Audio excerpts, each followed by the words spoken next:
Hello, boys and girls. I'm your Peter Pan storyteller. This is the story of The Last Starfighter. This is the story of Gremlins. This is the story of Tron. This is the story of Raiders of the Lost Ark. This is the story of The Empire Strikes Back. You can read along with me in your book. You can follow the story along with me. Every time you hear this sound,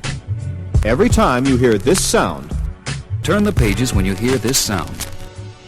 You will know it is time to turn the page when you hear the computer sound like this.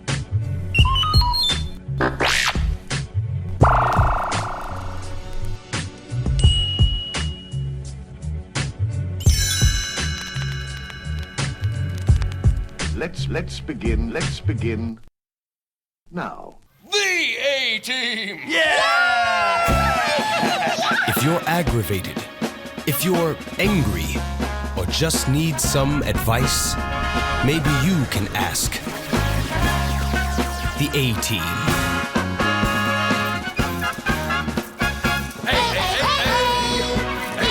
A-Team! You can't have an A-Team without the letter A! A-Team! We're the A-Team! Yay for the A-Team! Hello everybody, welcome to the latest episode of When You Hear This Sound, brought to you by the Space Monkey X Audio Workshop. This is your host, Rob Lamley.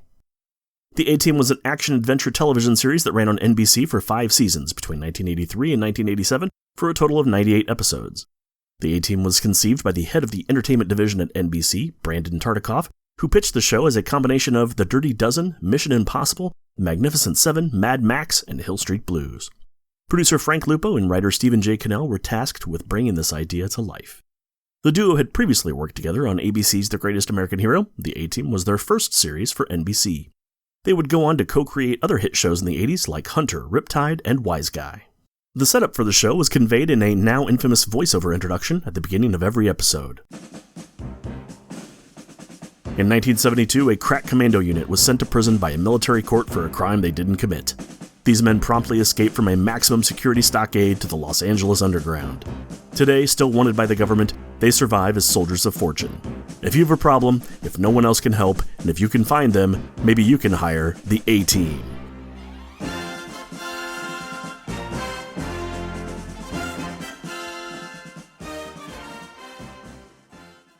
Every episode featured the team handing out justice in the form of a barrage of bullets, usually fired from some kind of homemade assault vehicle, created by welding pieces of metal to a pickup truck or delivery van. Of course, despite multiple explosions and cars flipping over, no one ever seemed to actually get hurt, but somehow, the good guys still prevailed. The A-Team was conceived as a vehicle for the talents and over-the-top personality of Mr. T, who was hot off his breakout role in 1982's Rocky III. NBC execs wanted to get in on the T scene, so he was the first one cast as the team's mechanic and muscle, Bosco B.A. Baracus. The B.A., of course, stood for bad attitude. Wink, wink, nudge, nudge. The leader of the team, John Hannibal Smith, was played by George Peppard, who had been a well-known Hollywood actor in the 1960s and 70s, most notably for his starring role in 1961's Breakfast at Tiffany's. The team's expert pilot, H.M. Howling Mad Murdoch, was played by Dwight Schultz. Before the A-Team, Schultz had done a handful of TV episodes on shows like Hill Street Blues and Chips, as well as a few movies like 1982's Alone in the Dark, where he starred alongside fellow scenery chewers Jack Palance, Martin Landau, and Donald Pleasance. Finally, Dirk Benedict played the smooth-talking, good-looking conman Templeton Face Peck. Cannell had written the part for Face with Benedict in mind after seeing him as the cocky pilot Starbuck on Battlestar Galactica, but NBC wanted someone younger for the show. So for the pilot episode, Face was played by Tim Dunnigan, who would later go on to star on the cult toy line TV show Captain Power and the Soldiers of Fortune. Dunnigan was replaced after that first episode because he seemed out of place with the rest of the team since he looked too young to have been a Vietnam veteran. Despite criticisms of being formulaic, the show was a huge ratings hit for NBC, essentially reviving the network from a 5-year ratings slump.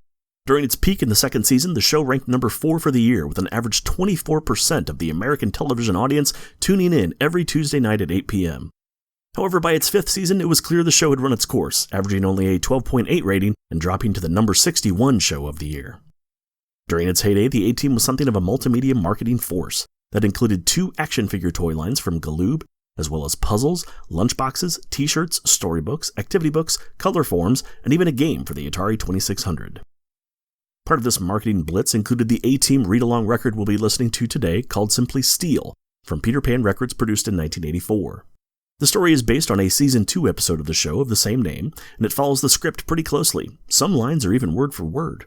The episode is pretty recognizable, as introductions to the show feature quite a few character moments from this episode, including Hannibal in a Godzilla-inspired rubber monster suit, and Face having a close encounter with a Cylon from Battlestar Galactica. I have to give a special shout-out to the artwork in the record book for Steel. The artist clearly used the show as a reference because the similarities to the stars are spot on. And kind of a funny thing you'll notice, because it was the 1980s, Hannibal is chomping on his cigar on almost every page. That's definitely not something you'd see in a kid's book today. Although the A-Team was only around for a few years, its cultural influence has remained strong. Not only did it propel Mr. T to pop culture infamy, but the team's 1983 GMC van with its black and red paint job is just about as well known as the Batmobile. And everyone knows the iconic theme song composed by Mike Post and Pete Carpenter, who also wrote the themes for The Rockford Files and The Greatest American Hero. And with that, let's get to the record. As usual, the read-along book has been scanned in and is available in the show notes over at spacemonkeyx.net. Head over there and download it so you can follow along as you listen to Steel, an A-Team adventure from 1984 by Peter Pan Records. Enjoy. The A-Team, Steel. In 1972, a crack commando unit was sent to prison by a military court for a crime they didn't commit. These men promptly escaped from a maximum security stockade to the Los Angeles underground. Today, still wanted by the government, they survive as soldiers of fortune. If you have a problem, if no one else can help, and if you can find them, maybe you can hire the A-Team. The shift is over for the day on the construction site where the steel skeleton of what was once a 4-story warehouse is still standing. 2 people remain, Mickey Stern and his niece Randy. It is clear that Mickey is very upset. It's all Dunham's fault. He's sabotaging the whole project. I know, Uncle Mickey. It's been one piece of bad luck after another. I wonder if anything else can go wrong. No sooner were the words spoken than a giant explosion ripped through the trailer that served as Mickey's company headquarters. Uncle Mickey, are you all right? Suddenly, from out of the darkness surrounding the burning trailer, several men appeared, led by the unmistakable form of Carl Denham. Word's out. This isn't a safe place to be working, Stern. It's you, Denham. My payroll was in that trailer. Guess that means you're out of business, Stern. This time it was just your payroll. Next time maybe you and your pretty niece here might be in the trailer. Come on, boys. Let's get out of here. It looks like Denham has won this round. But Randy has an idea that may savor Uncle Mickey. The next morning finds Randy and Mickey in much different surroundings. What kind of an idea was this, Randy? Taking me to an amusement park after what happened last night?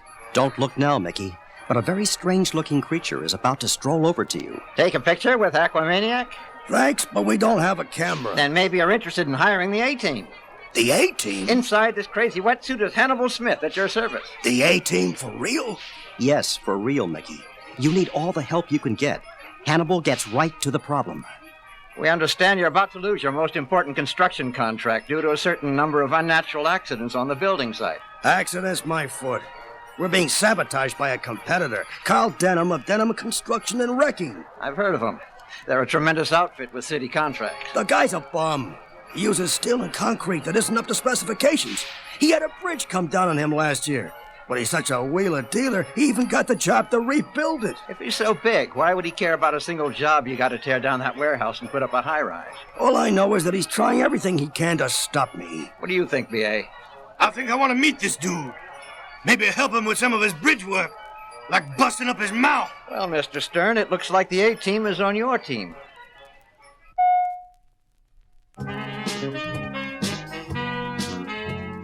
Bright and early the next morning, the A-Team van pulls up to Mickey Stern's construction site in time to see a couple of men in denim construction uniforms with clipboards signing up Mickey's workers. Mickey has just caught sight of this. Get off of this lot! Just what do you think you're doing?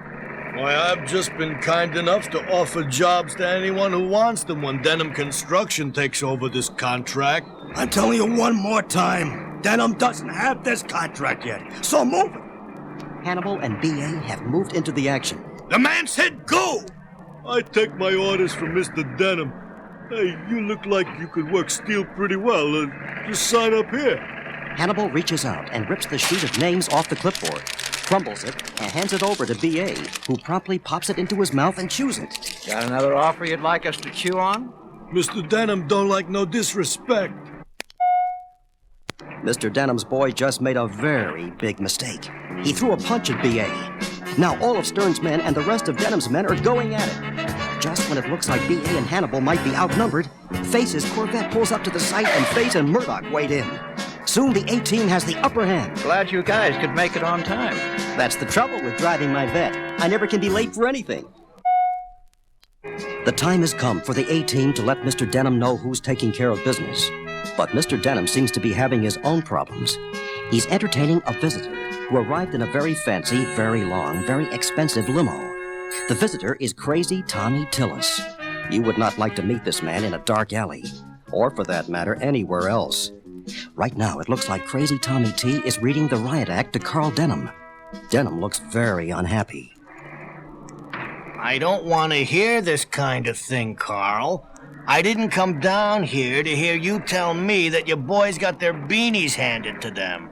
I came down here so you can tell me that building isn't coming down anymore. You hear me, Carl? You hear me? Yeah, I do, Tommy. You do. But meanwhile, every day I drive by and see more of the walls of that old warehouse tumbling down. I know. I don't want it torn down, Carl. This is something I can't have, and I want you to stop it. I swear to you, it's all going to be over by tomorrow. Stern will be out of business, and then we step in and take over the contract. It better be, Carl. It better be.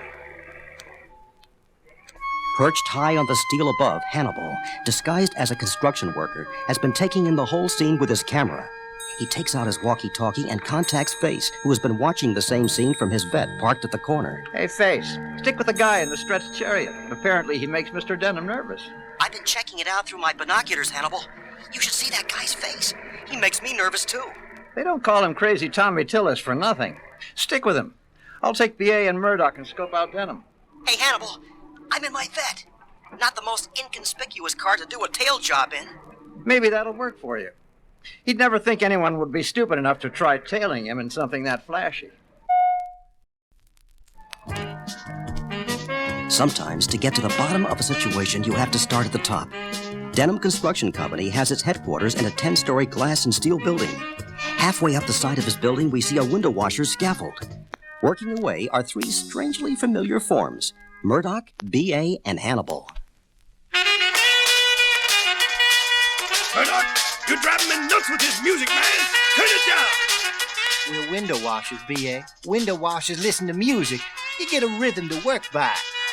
You turn that up, I'm gonna throw you down! On the next scaffold, Hannibal has a hearing aid on and a small wire runs from it to a suction cup attached to the window. Through this very clever device, he can hear what is going on in the office of Carl Denham. Once again, Mr. Denham is entertaining his very nervous associate, Crazy Tommy T. Let's listen. Will you cool out, Tommy? How can I? Mickey Stern, this crew is still breaking up the foundation of my old warehouse. Yeah, I know. Well, then what do you think is gonna happen when they turn up what used to be my old partner stuck in that cement floor? They're gonna put two and two together and figure that if he didn't run off with the money, then maybe I got rid of him, took the dough, and blamed it on him. Not to mention the insurance I got to cover the payroll. They'll never find the body or the skeleton or whatever it is by now. It's below the sub-foundation. I'm not willing to take that chance. Hey, I just heard a noise at the window. What's going on out there? Just the window washers, Tommy. Don't be so nervous. That body turns up, Denham. It'll be your turn to be nervous, 'cause you're not gonna be around. That's a promise from me to you. I'll get together a bunch of my men and find out who those guys are who are helping Stern. Don't bother, Denham. I've already got one of them. He's downstairs in my limo. My chauffeur's got a gun on him. Thought he could trail me in his sweet little vet. He's gonna have to learn how to breathe in a cement overcoat. Outside on the scaffolding, Hannibal has overheard the entire conversation. When he heard the last part, he knew Face was in trouble. Get this rig down, B.A., right away. What's up? I think they got Face.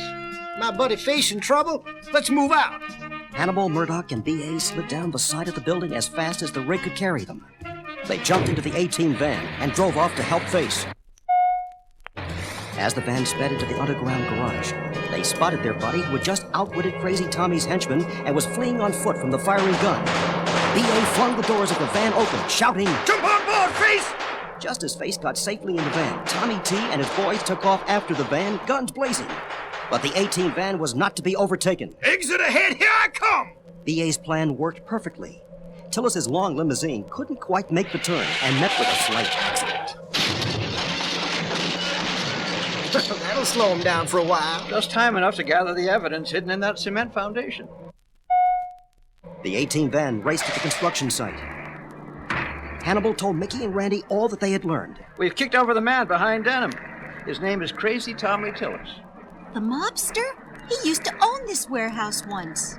He also buried his ex-partner in the foundation. Tillis killed him. And Denham poured the concrete. You got it. That's why you've been running into so much interference. Tillis only wanted Denham to bring this location down. This way, they'd have time to get rid of the evidence.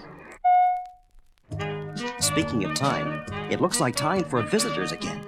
Crazy Tommy Tillis and Denham were arriving with a small army of their men. The A-team swung into position. Hannibal jumped into the cab of the biggest crane. B.A. hopped into the forklift, and good old Murdoch got his hands on some sticks of dynamite. As Denham and Tillis approached, Hannibal called out, "Hey, over here, Tommy. Come to pay your respects to your old partner?" "I've had enough of your talk. Let's get him, boys!" What a battle it was! Better than a demolition derby! And when it was all over, the A-team was smiling, and so were Mickey and Randy. Denham and Crazy Tommy Tillis were off to spend a long time staring at prison walls. As B.A. says, "Hard times. They gave it. They're doing it." Thanks for stopping by the show today. Be sure to subscribe on iTunes, Spotify, or your favorite podcast app. You can head over to spacemonkeyx.net for pictures, links, and additional information about this episode, and check out some of the other podcasts presented by the Space Monkey X Audio Workshop. This has been your host, Rob Lamley. Thanks for listening to When You Hear This Sound, the podcast dedicated to the weird and wonderful world of read-along record books and storybook vinyl. I'll see y'all next time.